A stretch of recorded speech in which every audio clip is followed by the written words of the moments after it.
Comencem aquest cap de setmana llarg de Sant Joan amb restes de pluges cap al Camp de Tarragona, però tenen les hores comptades. A mesura que avanci el matí han d'anar a menys i tan sols tindrem restes de núvols cap a la costa de Barcelona i cap a les comarques de Girona. A la resta dominarà més el sol i les temperatures han de ser més altes que aquests últims dies.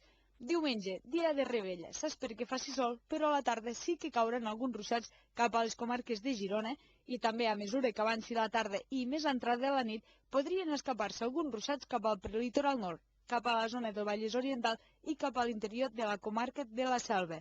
Les temperatures no han de variar gaire.